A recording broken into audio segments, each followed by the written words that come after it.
Welcome to the Dreamer Podcast. This is where we'll interview some special guests each week, people that have been integral to the journey of the Dream Team since 2010. Trainers, jockeys, bloodstock agents, breakers. We'll interview them all. So I hope you enjoy. This is the Dreamer Podcast, episode 1, and we'll kick off with Lenny Russo from Bluegrass Bloodstock. Welcome. And first up, we have Lenny Russo from Bluegrass Bloodstock. How are you, Lenny? Very well, Dave. How you going? Not too bad. We thought we'd kick off with Lenny Russo, who is an important, integral part of the Dream Team. And I thought we'd just do some introduction with Lenny, who has worked with us since basically 2011, and get a bit of a background of Lenny before we kick off with our horses to go through.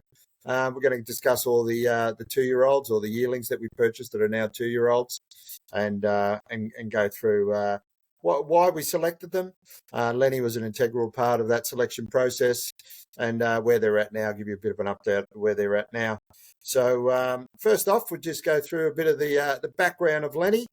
Lenny, you've been involved in the racing industry for a long time before you got involved with Dream. So where did your background start, and where have you been? I know you've done a bit of work overseas. Just explain to the listeners how you got to where you are today. Thanks, Dave. Started in 98. I did a horse breeding diploma, which was a 2-year course at Northern TAFE in Epping. On finishing that, I got a scholarship to New Zealand, which was to Cambridge Stud. It was the days of Zabeel and 8 Carat, who was the dam of 5 Group 1 winners. Sir Patrick Hogan was still at the helm of the farm. So that was a great experience. And from there, I worked under Wayne Larson at Tauranga Farm. I managed Dashwell Farm in New Zealand and went to Ireland for Coolmore Stud.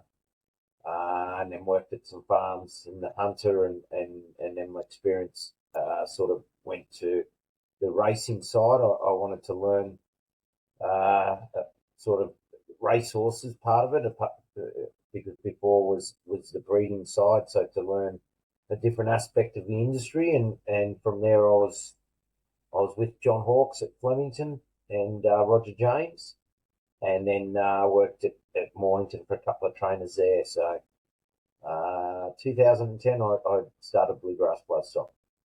You've had experience with a lot of high profile people in the industry. Was there anyone that you had a bigger influence on you? Any mentors from that group, or anyone that just had a lasting effect on you from that you still remember today?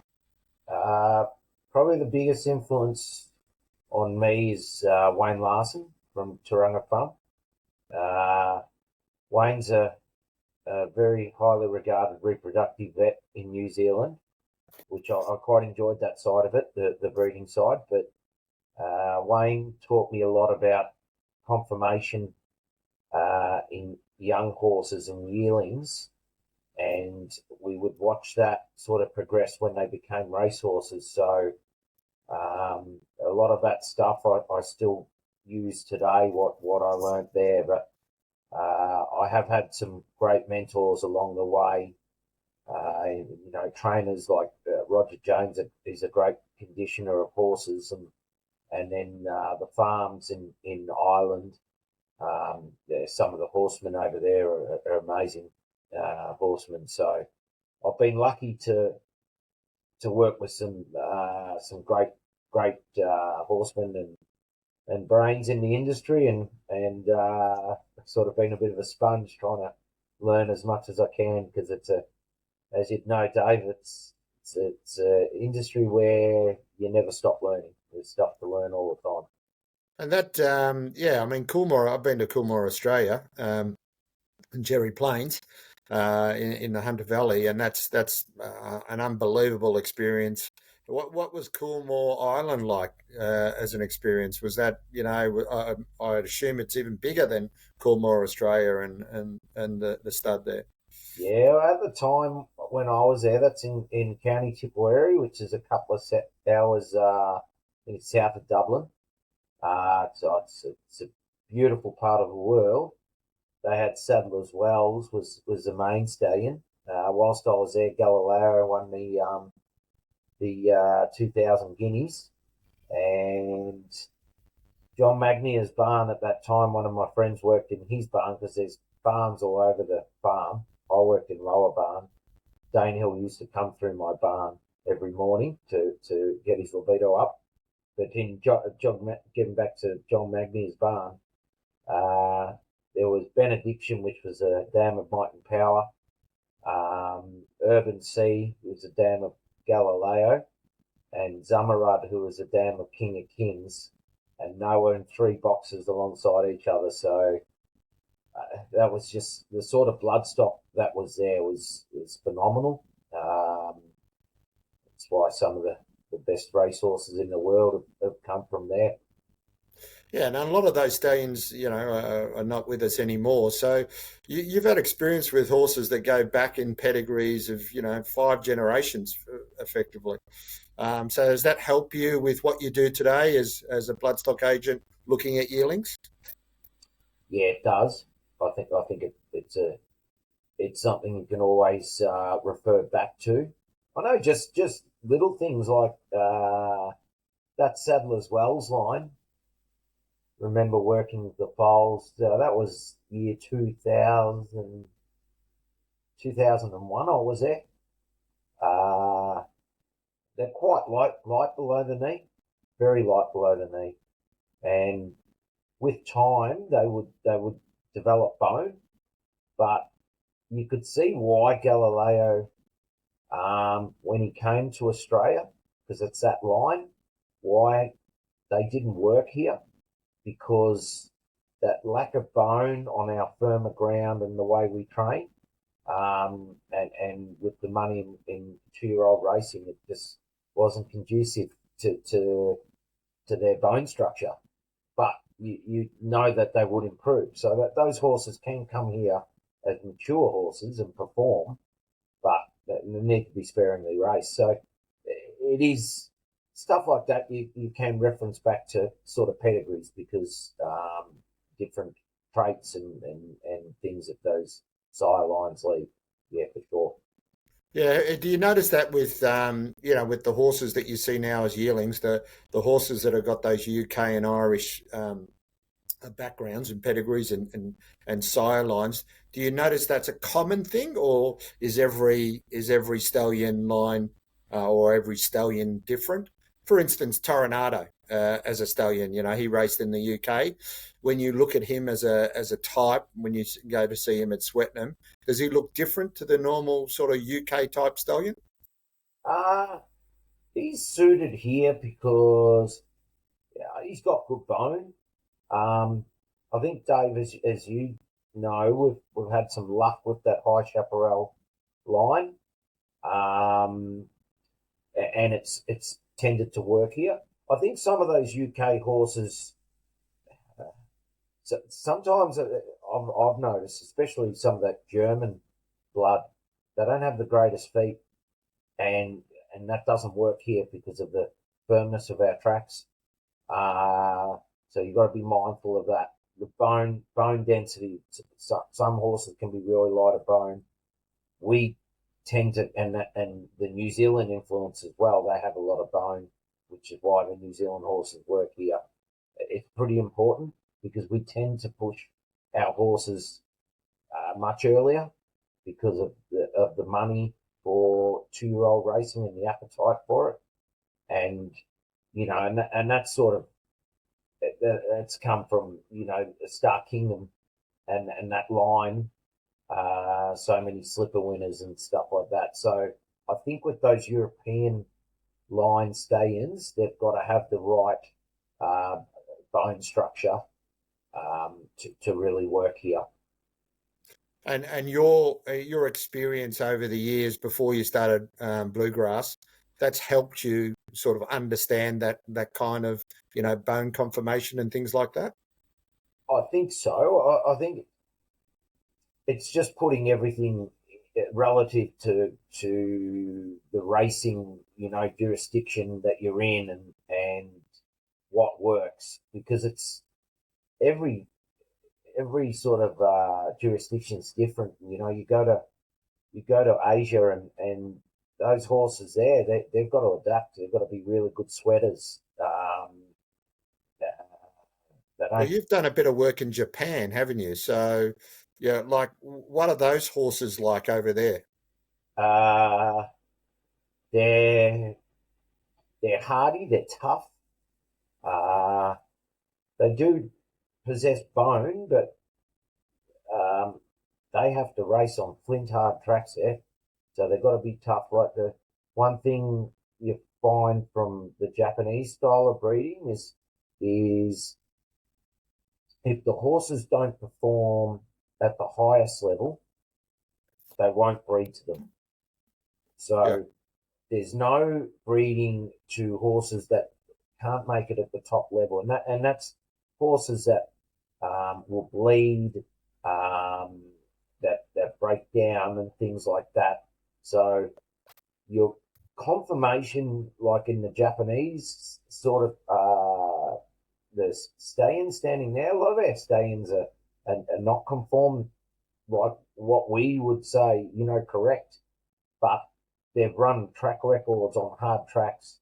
So they'll breed to those horses and they'll leave stock the same as them. That might be offset in the knees and stuff like that. But because they've been able to race at the highest level, those horses with time will sort of race at that good level. So, you know, you notice that's a difference in Japan. So everywhere's different, and I think you just got to sort of work with what works in that jurisdiction.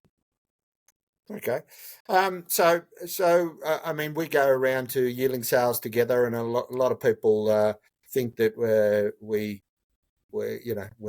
one business together, but you run your own separate business, which is Bluegrass Bloodstock. So you're an expert in conformation and other aspects, pedigrees and things like that. So when you go to the yearling sales, what are the key features you look for in a yearling when you're inspecting them?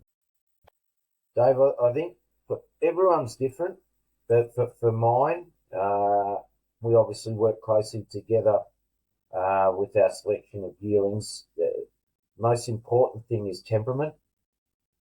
Um, and that's something that I learned from doing yearling preps, that horses that would handle, especially at the sales, and in saying handle that experience, I mean like they'd eat their feed every day. They wouldn't walk their box at night and get stressed. They'd walk out for their handle. Sometimes those yearlings are going to come out 50 or 60 times a day. So for a young brain and a young body, it's a lot to sort of, take on board. And some horses handle it and some horses don't. And one thing that I found working in yearling sales was you'd always follow the yearlings that were sold on after you did a yearling prep, because you want to follow them. And the yearlings that handled the sales prep would always be successful racehorses. The ones that didn't, even if they had a top line pedigree and sold for a lot of money, you'd more often find that they wouldn't perform. And to sort of relate to that, I always found that pedigree would limit how high that those horses that handled the sales prep, how high they could achieve, So if they didn't have much of a pedigree, well, they wouldn't win group races, but they win metro races. But if you had a good pedigree and had a great temperament, well, you could be a group horse. And so, yeah, for mine, temperament's number one. And obviously, everyone's got different features in a yearling that they like to see. Like we like to see a good deep girth, plenty of room for the heart and lungs. And the last few years of really the correlation that we've found with the big windpipe and the successful racehorses that we've bought, it's something that I'm starting to place a big emphasis on, and that's only been the last 5 or 6 years. And you other factors of good movement and low set hocks, those sort of things. Yeah. Yeah. So when I'm at a yearling sale with you, you look at the horses on the side. where you're looking at, their girth and their length, and then you look at them front on and from behind. And from behind, I know from working with you, you look at the width of their hocks. Why is that important to you? Just basically the power that's generated from behind.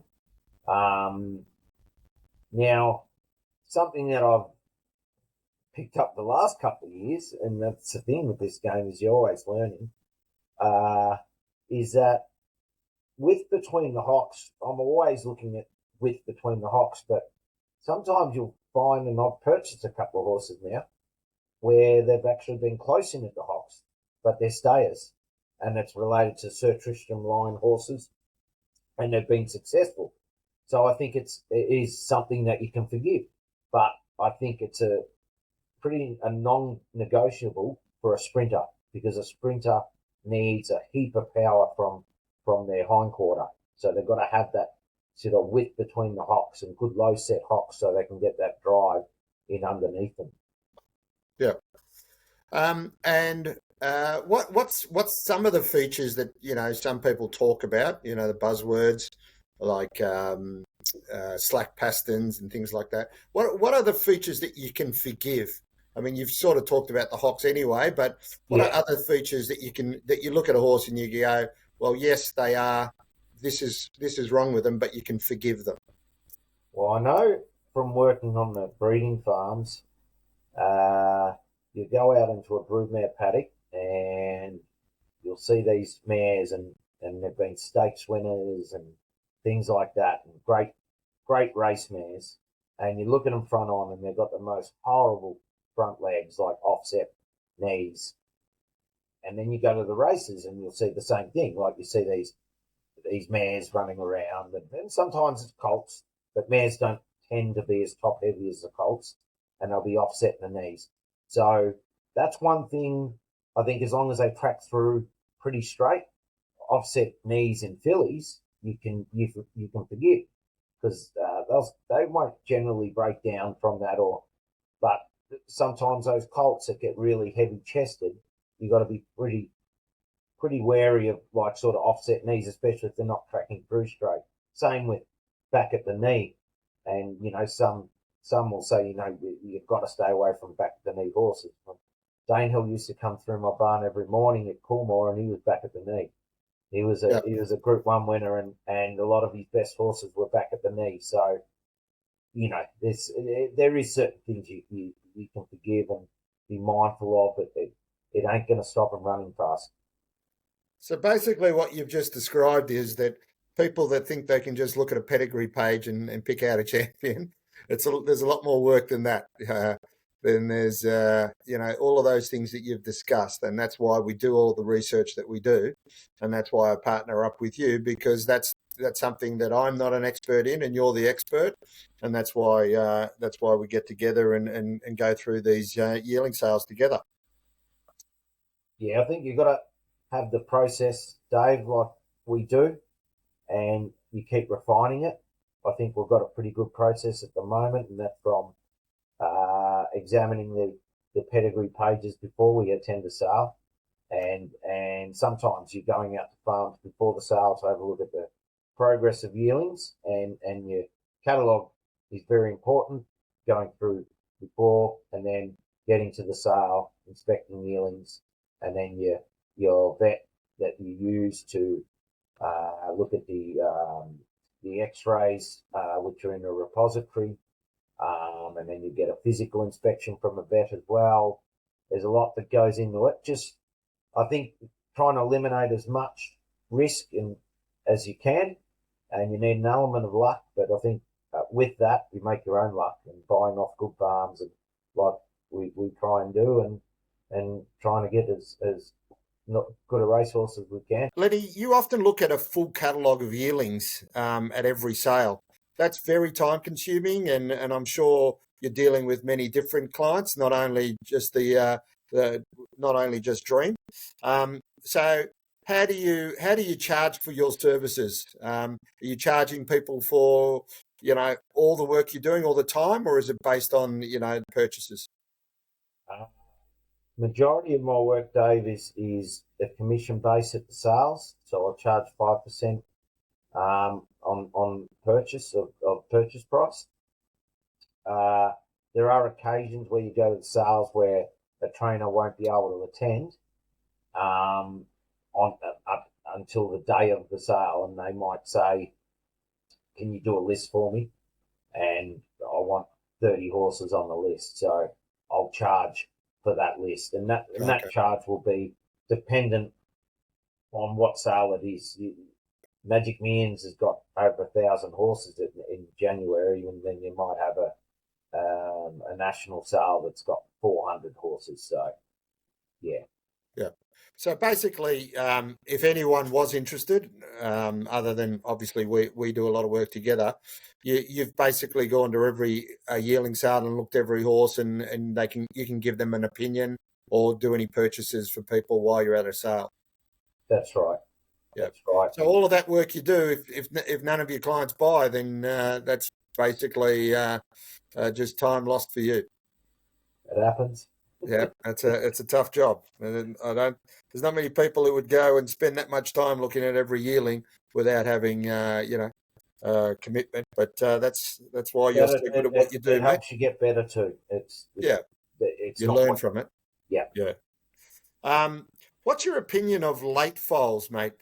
Say October, November, even December foals, as opposed to August and September foals. Do you have an opinion on it? Is it something you look at, or just what's your opinion? I think as you know, with those late foals, they can be more viable. You go to the sales, and now so the stats tell you that October, November foals generate the most Group 1 winners. So that's a fact. That's what the stats say. But your August, September foals probably make the most money. And the reason for that, especially the January sale at Magic Millions, is if you relate it to sort of humans, it's like a 13-year-old male and a 16-year-old male, right? There's a big difference in sort of size and maturity. And these yearlings might be 3 or 4 months difference in age, and it's huge. So obviously the older ones, August, September foals, look more musclier, bigger, probably a bit more mature mentally, and your November foals, backward sort of horses. But if they're given the time, they race just as good, but you don't pay as much for them. So yeah, that word backward, it's an interesting word. I hear that a lot. Explain what that means to sort of the layman. How would you describe backward? Because I'll give you an example. I remember talking to Anthony Friedman about buying Artorias, and they said that Artorias was a backward colt at the sales, and he got passed in, and I think they purchased him after the sale for not much money, and that was the Magic Million sale. Yet he came out and won a Blue Diamond. So how does backward explain backward for everyone? Anthony's probably one of the best at buying a yearling, so you know he did it with I'm Immortal as well, and backward is trying to basically it's a horse that isn't mature, and you're trying to picture what it's going to be in 6-12 months time, and you've got horses that are more forward and in maturity, and you say, oh, this guy's backward, but he's gonna get there. So he might lack the muscle, he might lack a bit of the maturity mentally. He might be a bit weak in his hocks, but he's going to strengthen. But you're trying to picture what he's going to get to, and a lot of time, you know, people will be happy to buy those horses that are there ready made, but they obviously cost a pretty penny. But if you can look at outside the square a bit, that backward yearling, if you can imagine what it's going to grow into, there's sometimes the jewel in the crown, you know. And you know, Anthony found Artorias, and Artorias was, you know, a gun 2-year-old. So backward is, I mean, backward's got negative connotations to it, but what you're saying is backward means they just need more time than a normal 2-year-old at right. that stage. That's So right. But it's it's a tricky one, Dave. Like in the sense that you can also have a weak yearling, yeah, and someone could say it's backward, but that yearling's never going to mature. Like yeah, he's never going to be strong enough to be a successful racehorse. yeah. So you got to be careful in that. But you Okay, can see a backward horse, but he's going to get there. He's got the frame. He's going to fill into it, but he's just not there at the moment. yeah. But if he doesn't have the frame and they don't have the stature, he's never going to. That yearling's never going to get there, and you don't want to be buying that backward horse because that. Okay, Yeah. yeah. And I suppose that's where your expertise comes into it, because backward horses, horses that are considered backward, are generally cheaper to buy as well, aren't they, at the yearling sales? They are. They are Yeah. because they're not that big, bold going horse, and we've all been caught up in looking at a yearling, and you're like, oh, it won't be a 2-year-old, and they'll just bloom in 6 months, and all of a sudden they're there. They're running at 2, and they'll surprise you all the time. So, Yeah, absolutely. I know from our working together, you score yearlings. So can you sort of explain how what is the score? How do you arrive at the score? yeah. So basically, I give the pedigree of the yearling a rating out of 5, with 2.5 being the average, Yep. and then the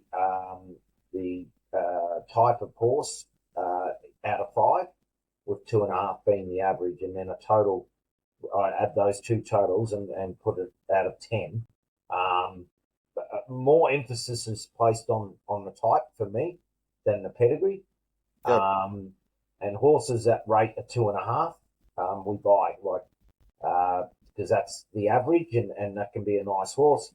Anything over 2.5 is sort of getting into that exceptional range. We did buy a 4 this year, which I've only rated a couple of 4s in the last since I've been doing this rating system, because I had a different rating system, but this seems to, as a referencing point of view, seems to work a lot better. And the last 3 or 4 years, I've only had a couple of 4s. Yeah, so that was my next question. So how long have you sort of been scoring yearlings, and do you refer back to previous years, and do you use that to try and improve yourself? Yeah, so it's been, I think, about 3 years I've been using this system, because the previous system, I have all my notes for the yearlings on the iPad, which I've been doing since about 2014 or 2015, I think. And then was catalogues, which I've got in some in my bookshelf in the background here.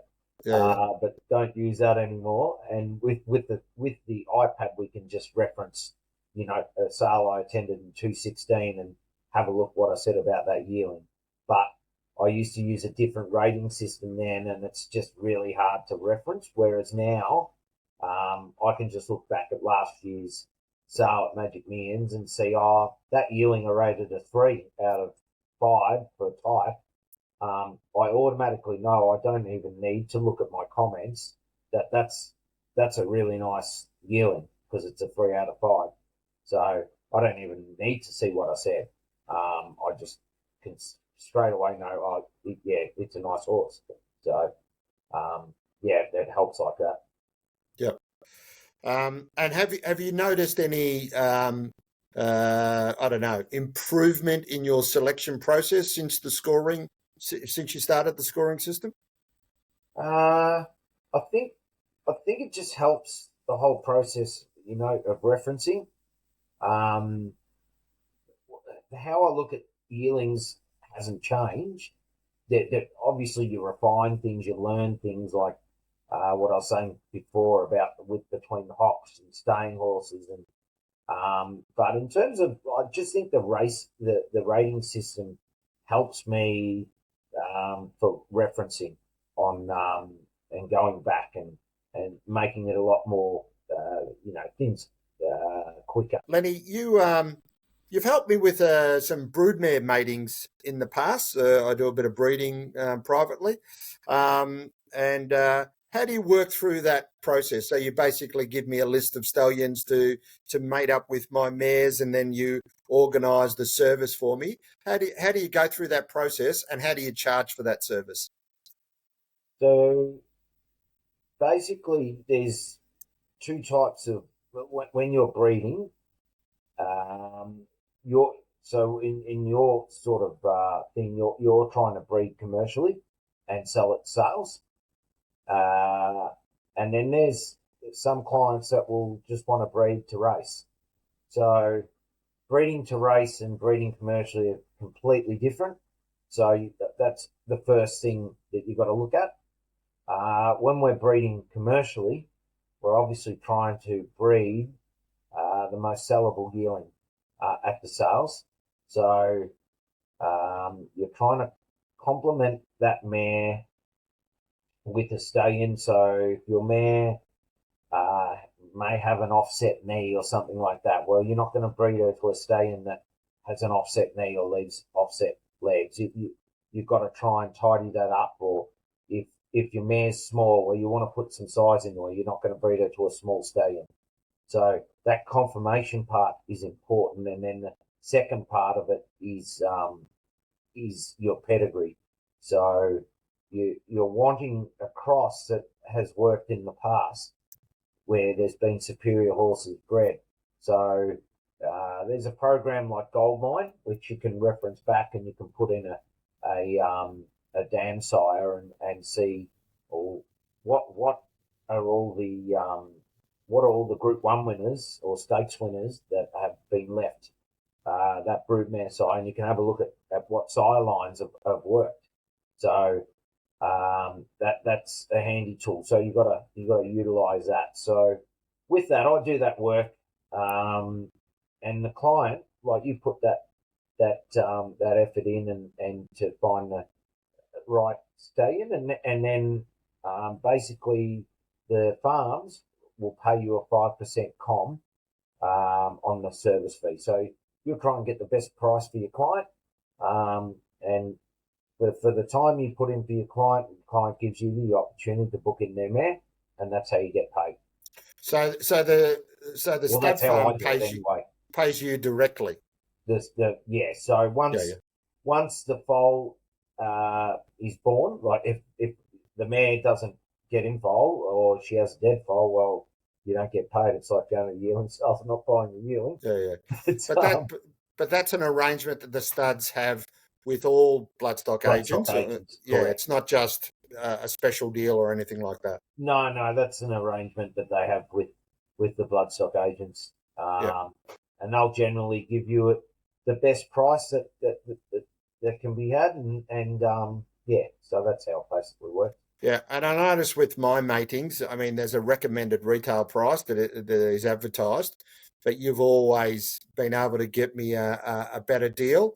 I assume that's because you know the stud, managers and noms people. Yeah, it certainly helps. It helps if you're booking in mares. There's some agents that book in a stack of mares, and that's a big part of their business, what they do. Yep. Your hunter stallions or your Victorian stallions, a lot of stuff that I do is in Victoria. Do some up in the hunter, but most of them down here. So you know a lot of the all the stud people from the yearling sales, and they're the same people that are working in the office and doing the nominations for the stallions. Yeah, so if anybody's listening to this podcast and wants to get you to do any of those broodmare matings, that's a service that you offer, and they can get in contact with you direct. You can leave your contact details at the end of this. What other services do you offer, mate? And again, how is there any particular way those are charged? Anything different? Yeah, so I do a fair amount of written valuations. So they can be for a variety of different things, people, wanting to sell horses or legal disputes or what have you. And so those written valuations are $200 plus GST. And then I buy New Zealand pride horses. That's probably the biggest part of my business, apart from the yearling stuff, is buying the New Zealand horses, and do a bit of Hong Kong trade, which is if you've got a nice colt or gelding here that's 2 or 3 and winning a trial, or if it's qualified winning races, then you can find a home for it in Hong Kong and get you some good money. So basically, if someone does have a horse that they're interested in trying to sell overseas, they can, again, just get in contact with you, and Yep. and you may have. Do you have like clients waiting for horses, or do you have to go and shop around and find one? I've got a couple of people there that I deal with that have got permits to fill right at this moment, and it's permits from the PPs, which are private purchase. That's a qualified horse, to the PPGs, which is a pre-purchase griffin. So if they have a horse that's 2 or 3 years of age and it's a male, then if it's qualified or it's won a trial, well, we can do our best to get it to Hong Kong. Yeah, great. And I should probably just end this part of the talk with you're part of the Federation of Bloodstock Agents as well. Do you want to just explain what that is so that people will understand? Yeah, so the Federation of Bloodstock Agents, I think there's about 28 agents. Craig Roundsful of Bremer Bloodstock is the president, and basically it's there to we've got to abide by a code of ethics, and there's a disciplinary board if anyone sort of does the wrong thing, and just to uphold the integrity of the agents buying horses, because there's a lot of agents which do operate which aren't part of the federation, so it just gives people a bit of confidence, and there's a bit of transparency in what we do, that we are have to abide by a code of ethics and things like that. So I've been part of the federation now for a good 8-9 years, I think. And how do you become a member of that federation?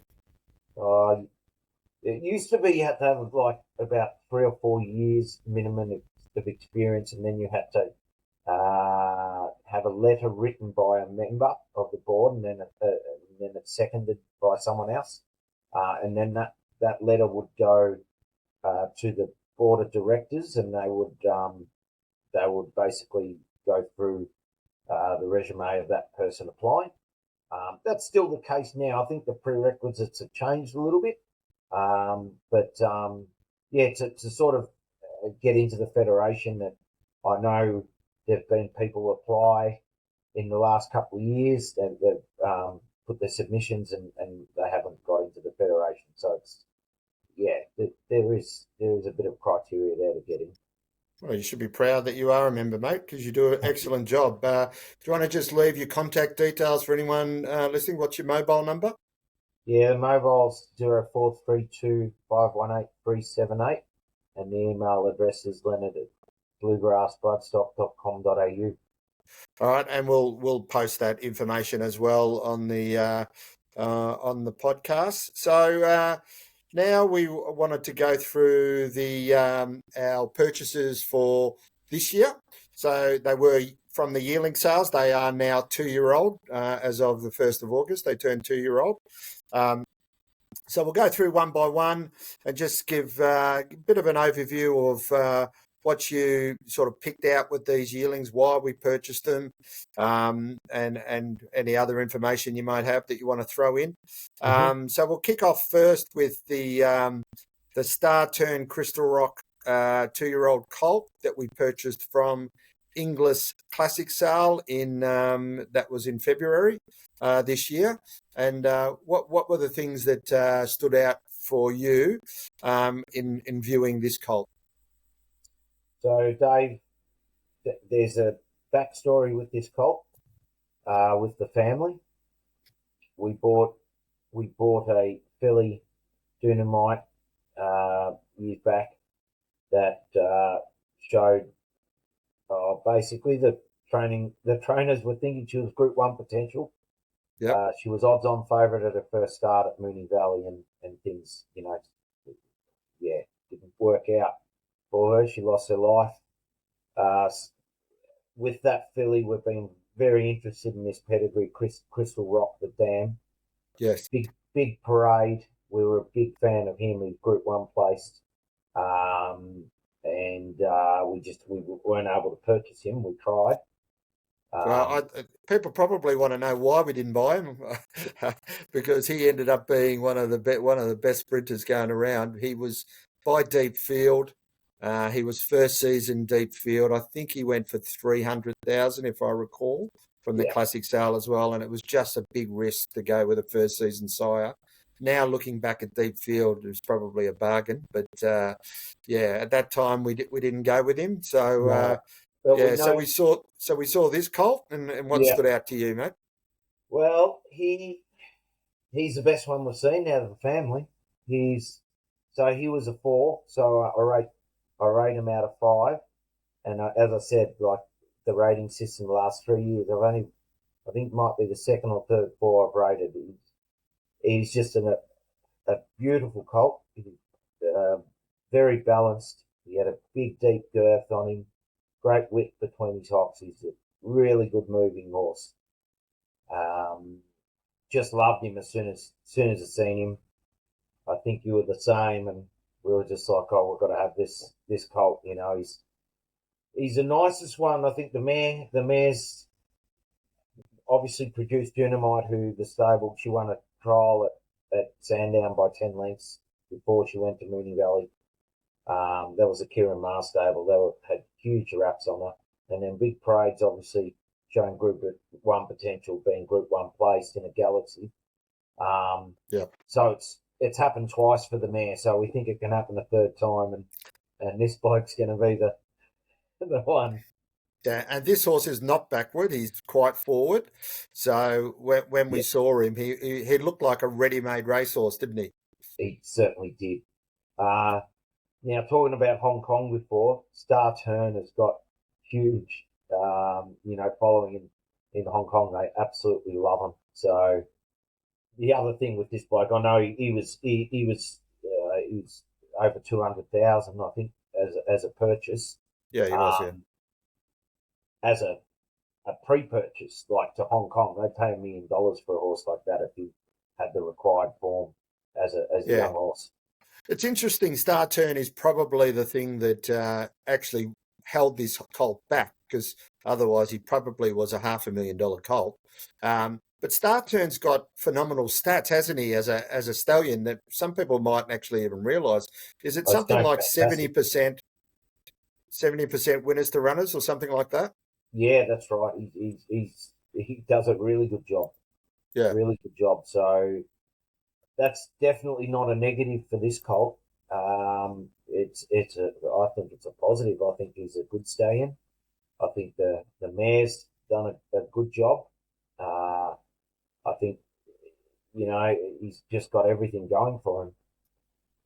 Yeah, and she's by Fastnet Rock, and she's a half sister to Zizou, who was a champion 2-year-old as well in 2007, and he was second in a Golden Slipper.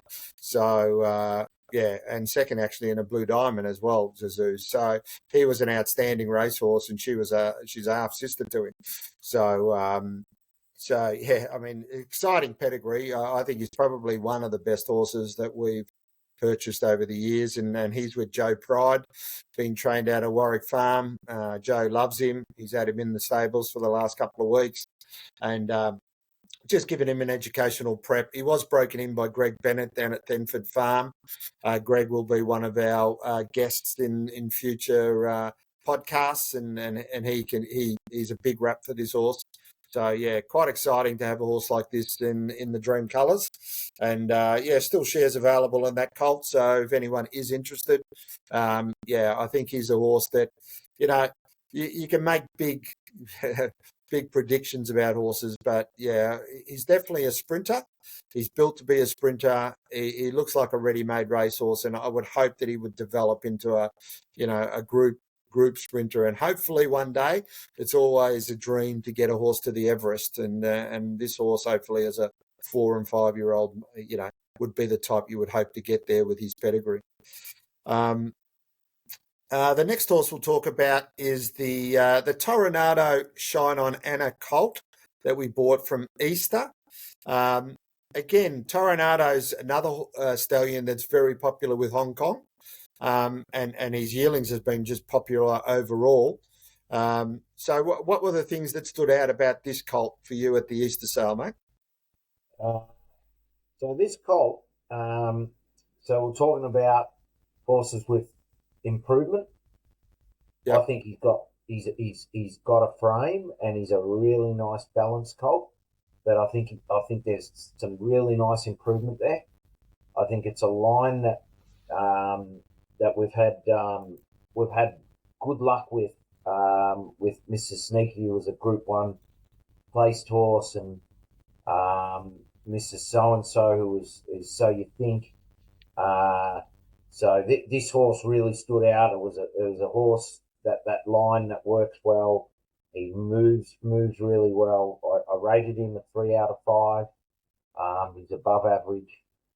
And this horse also, Toronado, like Star Turn, is hugely popular in Hong Kong. Toronado even more so. He's probably just about the most popular stallion there.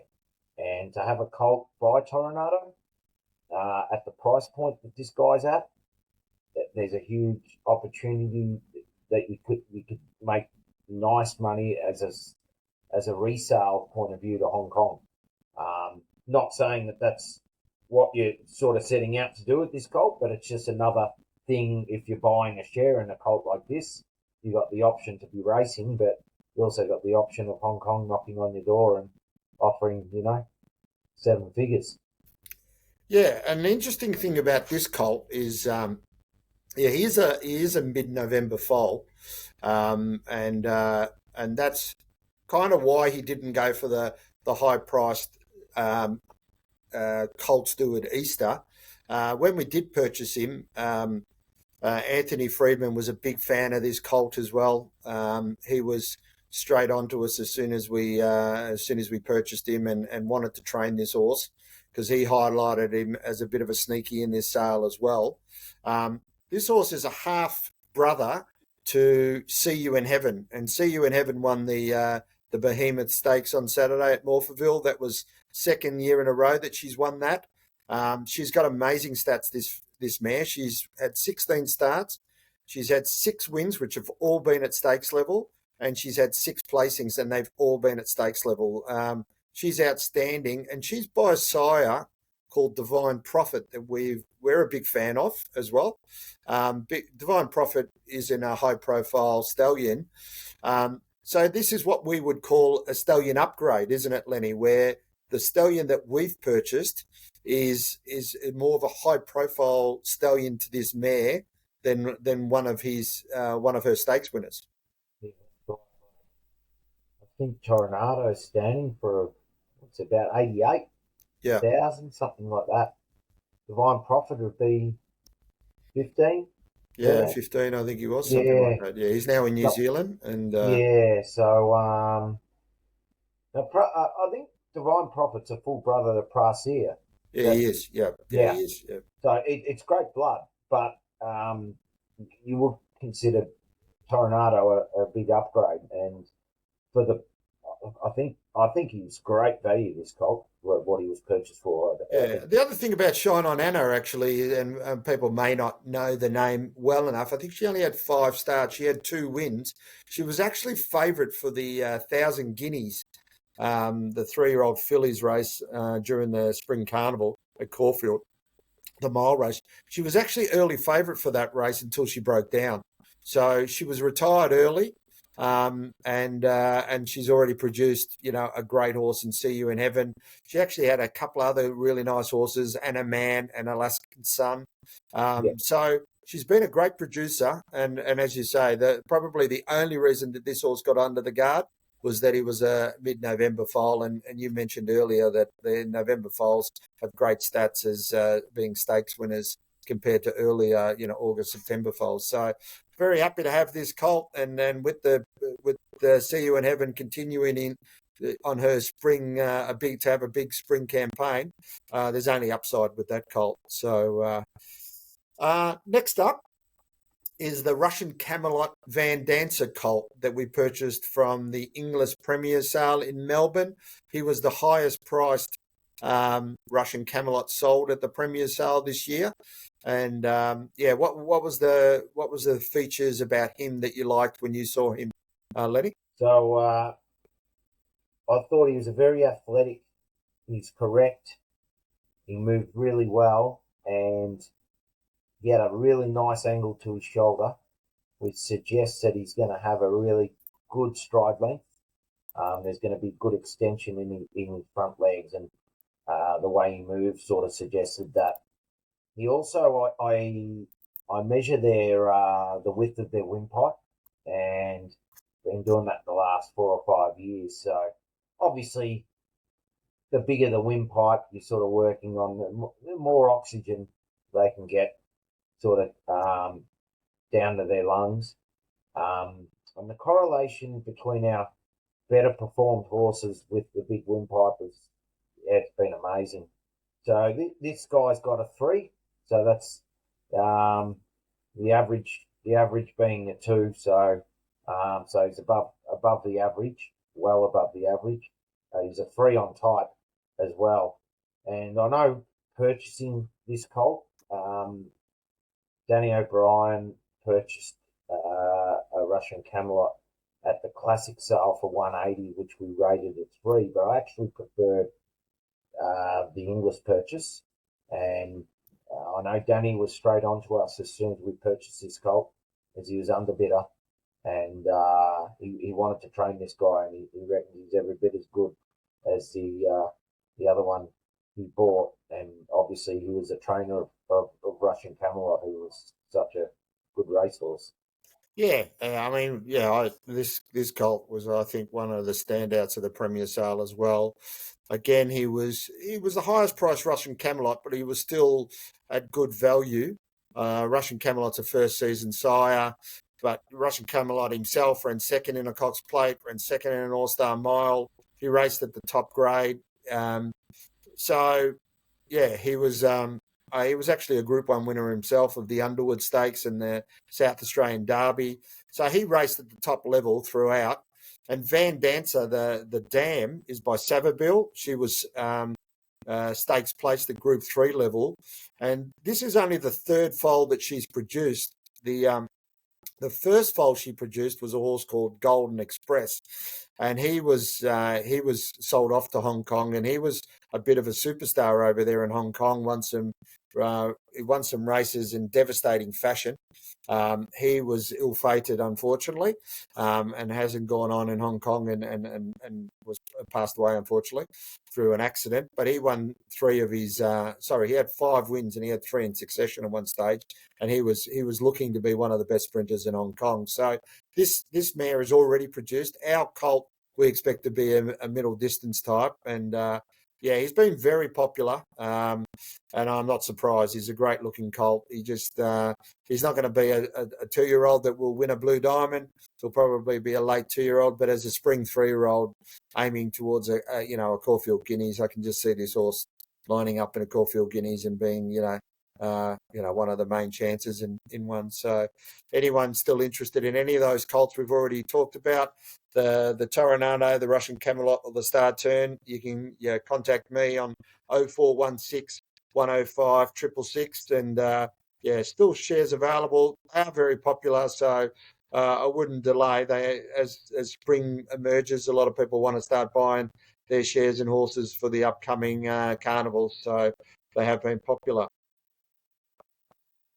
Next up, we'll talk about the I Am Immortal Noetic filly, Lenny, that we also purchased from English Premier. She is a half sister to a Group 1 winner in Hong Kong, and his name is Vincent the Winner, and he's a very exciting sprinter out of Hong Kong. So what did you like about this filly, mate? And obviously we raced I Am Immortal and very keen on their stock, but what was you did particularly like this filly as a type from I Am Immortal, and what did you like about it? So we've seen most of them since his first stock went to the Yearling sales, and she's very refined. So most of the I'm Immortals, they can be big horses, which he is big. She's a good sized filly, but she's more a medium sized sort of filly.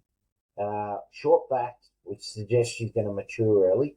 She moved extremely well, and she just grabbed us straight away. Like she's a nice filly, and she had an above average throat. She was a 2.5. She was a 3 on type, which is above the average. So she had a lot to like about her. But I think that the way she moved really carried herself. She just looked like a good horse, and Mum's been able to leave a Group 1 horse. So you're hoping lightning strikes twice with her. Yeah, sorry, I call it Vincent the Winner. His name's Victor the Winner. But as I said, he's won a Group 1 in Hong Kong, and I think he'll be racing in all the Group 1s in Hong Kong, all the sprints over there. So I think he's likely to win another Group 1. He actually went over to Japan. I think it was Japan, yeah, and ran third in a Group 1. And I actually thought the track was quite heavy that day. He actually probably should have won it. He just got into the wrong part of the track. Yeah, I think you'll see him in the Group 1s in Hong Kong again. He'll win multiple Group 1s, and this filly, just her value alone as a broodmare would probably double what we've actually even paid for her. So she's great value. So anyone looking for a filly, she's Vobis as well. So Vobis size, which means that there'll be certain races that she can run in that you can win the vouchers, the Vobis vouchers, which you can use to buy other future horses in the and also the bonus system in Vobis. So yeah, she's great value for what she is, and she's trained by the Lindsay Park, the Hayes brothers, and she's in work now. She's at Euroa.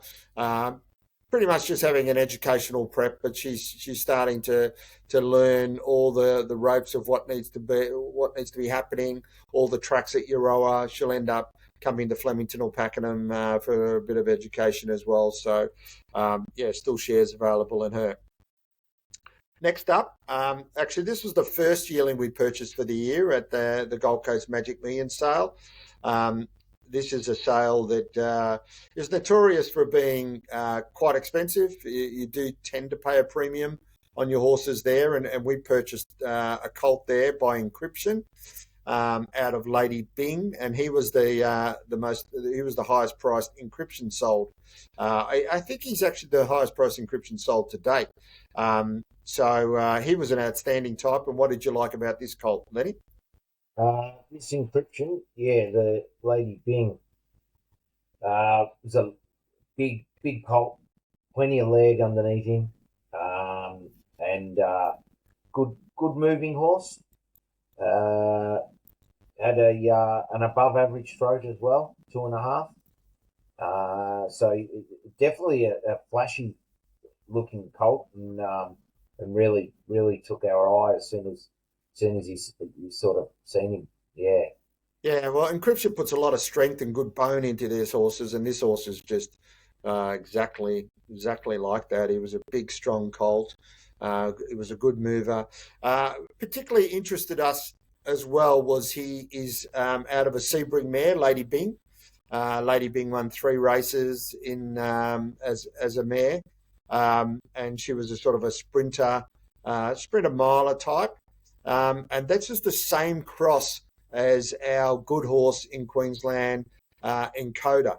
Encoder's out of a Sebring mare, and that's a Sebring mare 8 below, and this is the same cross. So Encoder's won a Group 3 already. We think he'll win a lot more for us in the future. Encoder's trained by Lee Friedman on the Gold Coast, and this colt is being trained by Lee Friedman on the Gold Coast as well. He knows the breed, he knows the cross, and he's won, over 120 Group 1s himself, Lee. So is the right trainer to have this colt in. He's been very popular. There's not much left in him. Still a few shares. He's, as I said, one of the most expensive encryptions around, but he's probably the best encryption that we've seen at the sales to date. So he's already just finished up a prep with Lee, just finishing up this week, sorry, and he's going out for another spell. It's not a 2-year-old that will race as an early 2-year-old either. He'll probably be a late 2-year-old, but as a 3-year-old, I think he'll be an exciting sort of miler. And he's cutest. He's got the cutest bonuses. And we know from our horses that race in Queensland, the cutest bonus system is very lucrative. We've won a lot of bonuses with our horses there. It puts the prize money up on a Saturday event for a 2 and a 3-year-old, more than what you can win in Melbourne on a Saturday program as well. So it's a very lucrative system. The encryption Lady Bing is an exciting type. So anyone interested in any of those, the I'm Immortal filly or the encryption Lady Bing, you can contact me on 0416 105 666. Next up, we've got the Farnham Voyola colt that we purchased from the Magic Millions national sale in early June, Lenny. And this sale is just a really good value sale that we've been to often. Yeah. And we seem to always find some really good value horses out of this sale. And this is another colt that, pretty exciting colt, really. He was going to go through the classic sale, but he had an issue before that sale, and he ended up in the national sale. And I think they thought he was a $250,000 colt, and we paid a fraction of that. So, what did you like about the Farnham Voyola colt, Lenny? We've been looking for a Farnham, so the whole Yearling sale series, and we've liked a few of them, but this bloke. And they probably made too much money, but this guy he's just a real powerful colt. He's got a big, deep girth on him. He's got those really nice, low set hocks that we like, and he moved very well.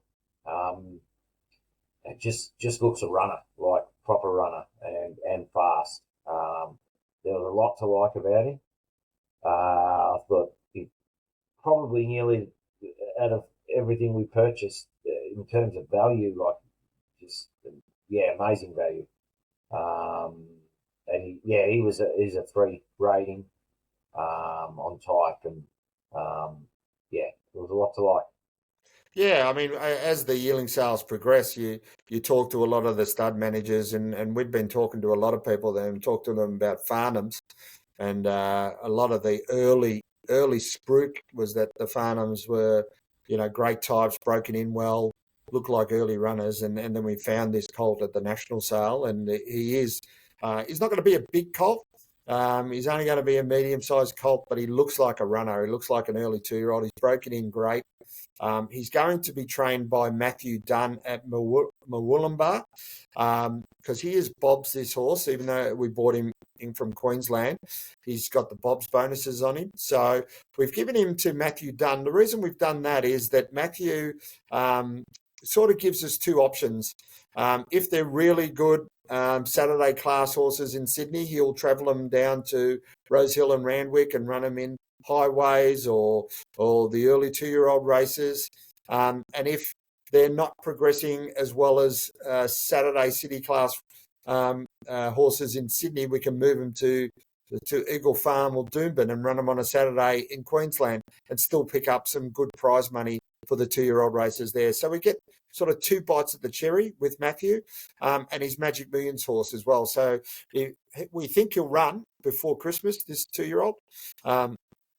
And if he does go really early, there's an option to go to the Magic Million Series with him in early January. So, really love this horse. He'll go to Matthews soon. He's just spelling now. He's probably due at the end of this month to go into Matthews' program and to get him running and just see how early he's going to be. But he looks like a runner. He's strong. He's got a big behind. So he gives you the impression that he'll be an early going type. So like we talked before, he's not backward. He's more like the forward type that we would say. Yeah, you'd be expecting in the early 2-year-old races. Yeah. And another horse that we purchased out of that national sale was a filly by Showtime out of Oratan, which is a New Zealand pins mare. And Showtime is a son of Snitzel. So what did you like about this filly, mate? So we bought Showboat, who won his first 2 or 3 from the national sale. It was Showtime. And this filly very much reminded me of him. She's correct. She's a neat horse. She's got a good head on her, and she moves very well. All those factors, coupled with the fact that she reminded me of Showboat when we purchased him, and he's got a lot of ability. Really sort of gravitated to her, and I think she was a great value. Sort of valued it more what we got her for. Yeah, she was a beautiful type to look at. Her coat was in great condition for the national sale. And one of the things we found with this filly when we looked through her pedigree, it's not on the pedigree page now, but it was an update that you only see on the iPads because the iPads give you the latest updates on some of these pedigrees. And this filly was related to a horse called Mr. Bianco, who had won 2 trials out of 2. He'd won them quite impressively and was being trained at the Gold Coast. And we thought, this filly's probably going to make more than what we expected because of the half relation by Zeus, and he got purchased for 70,000 as a yearling. We just thought, this filly's going to go for a lot more than what she did at the national sale. And Mr. Bianco, since we've purchased this filly, Mr. Bianco's come out. His first, he ran in a maiden at Eagle Farm. He ran second, beaten just ahead on the finish after hitting the lead. Then he went out and won his maiden at Ipswich as a short price favourite. And on Saturday just passed, he won at Sunshine Coast in a 3-year-old race. And he was very impressive on Saturday, winning at the Sunshine Coast. He's a horse with a lot of promise. And this filly I now think is an absolute steal with the pedigree update that she's had. The mare Oratan, she ran second in a listed race as well. She ran third in a Group 2 race. Pins mares, Lenny, they're generally, Pins is a great broodmare sire. Yep. Great broodmare sire from, great farm in Waikato Stud in New Zealand. Great. So there's a lot going for this filly.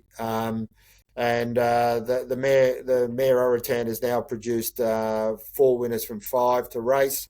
This filly is just, she's a filly that just so athletic, so forward. She runs around her paddock like she's ready to race already. She's still in her breaking in process at the moment. So we'll get her broken in at Newington Farm on the Gold Coast, and then she will go to Matthew Dunn as well at Murwillumbah. She is also Bob's, and she's Magic Million. So again, we've got the 2 bites of the cherry with Matthew Dunn training this filly. So once she gets there, we'll probably end up getting her there by sort of, the end of September. She probably won't go as early as the Farnham colt, but she is quite athletic. So I do think she'll race as a 2-year-old, but she'll probably race more of an autumn 2-year-old at this stage.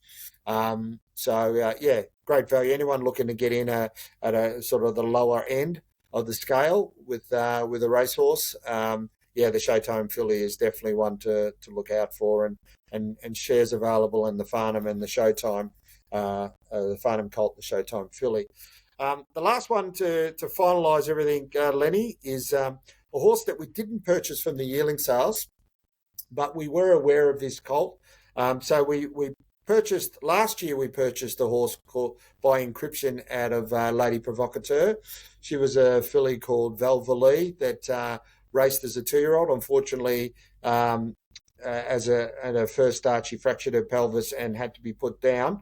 But she showed enormous ability for us, and she was trained by Lee Friedman at the Gold Coast. And once we knew she had ability, and she was deceased, we knew of a full brother that was owned and located in Victoria on a private farm, and I asked you to go out and have a look at this colt for us, Lenny, and it's hard to, when you're looking at yearling sales, all the horses are in front of you, and you can parade them 4 or 5 times in a 2 or 3 day period, and you can get a good feel for them.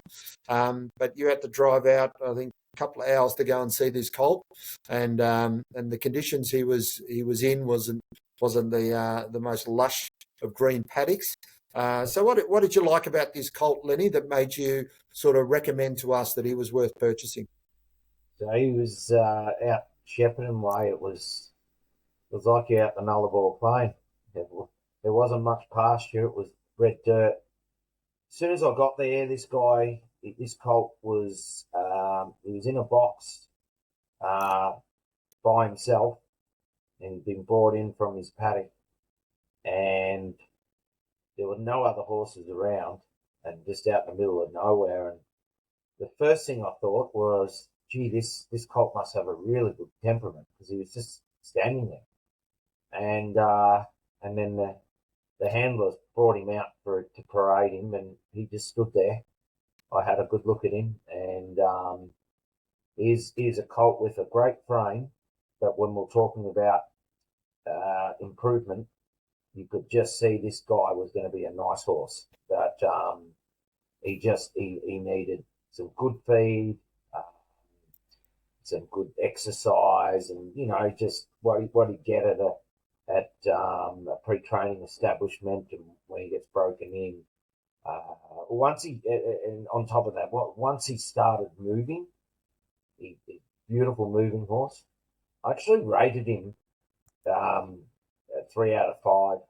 He's got a massive throat. He's a 3, so 2 being the average. He's got a big throat. There's a lot to like about this horse. I just really thought, in 6 or 12 months, you're going to have a horse. And especially with the full sister showing the ability that she did, and then you see this guy, you're pretty confident that you're going to get a horse that's going to have some really nice ability.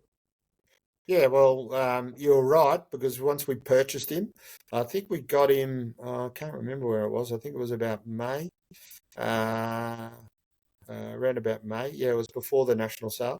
And we sent him up to Queensland, and we sent him up to Newington Farm, where the paddocks are lush with green grass, warm weather.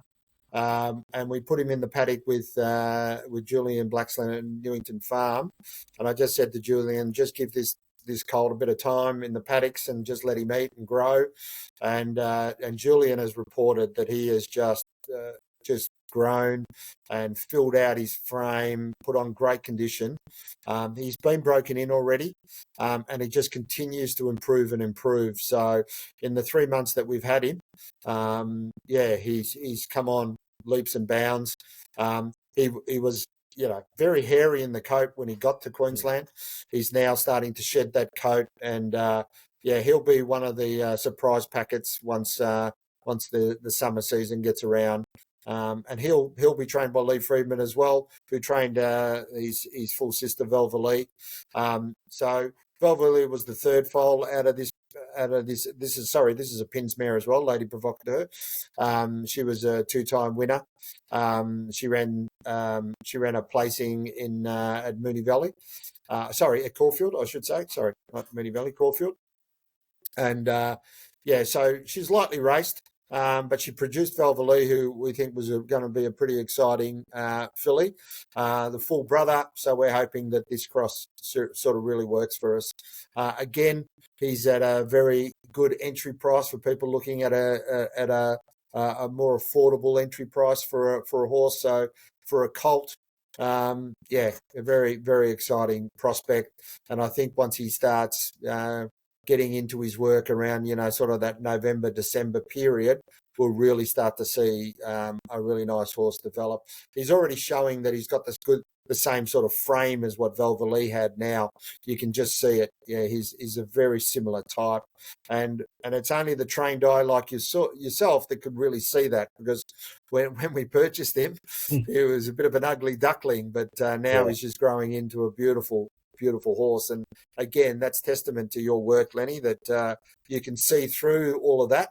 It's not about the shiny coats all the time. It's what it's going to turn into, and that's why we use your expertise to help us purchase these horses. So it's been a very very exciting sort of partnership to date. We've had some really good successes with a horse called Mr. Sneaky and I Am Immortal, and there's a lot coming through now. There's a lot of horses that are trialling, trialling in the month of August. We've got, horses like Irrefutably that we purchased, the Hellbent filly, Transactions, a half-brother to Espiona, the Group 1 winner Espiona. We've had Golden Warrior, who's won a couple of Snitzel. So we've had a lot of horses coming through the ranks, and these ones we purchased this year are another exciting bunch. So thanks for your time, Lemmy. I think everyone's had a great opportunity to learn a lot about you. We'll continue to go to strive to get better and buy better horses, and hopefully finally achieve that Group 1 dream together, mate. I know you've already won a Group 1 with the horses that you've purchased, not with us yet, but hopefully that'll happen soon. So thanks for being on the Dreamer podcast. Thank you. Sorry, buddy. mate. I said it's a dream of mine as well to get the Group 1 winner with Dream. Yeah, I think it will be in a very exciting time for all of us, all the dreamers watching, and the dream team that have put this together, yourself and obviously the training partnerships that we've got around us as well. So thanks very much, mate. Thanks for your time. It's been a good session, and we'll speak to you very soon. Thank you, Dave. See you, mate. Thank you for watching and listening to the Dreamer Podcast, Episode 1 with Lenny Russo from Bluegrass Bloodstock. Very interesting learning about Lenny and where he's been and how he got to where he is today. So if you'd like to contact Lenny, his email is leonard@bluegrassbloodstock.com.au. His mobile is 0432 518 378. I should reiterate that Lenny is a member of the FBAA, the Federation of Bloodstock Agents Australia. And he comes highly recommended by us, of course. Next week on episode 2, we'll speak to Greg Bennett of Thenford Farm. In my opinion, the leading breaker in Australia. We'll learn about Greg. He's got some very interesting stories to tell.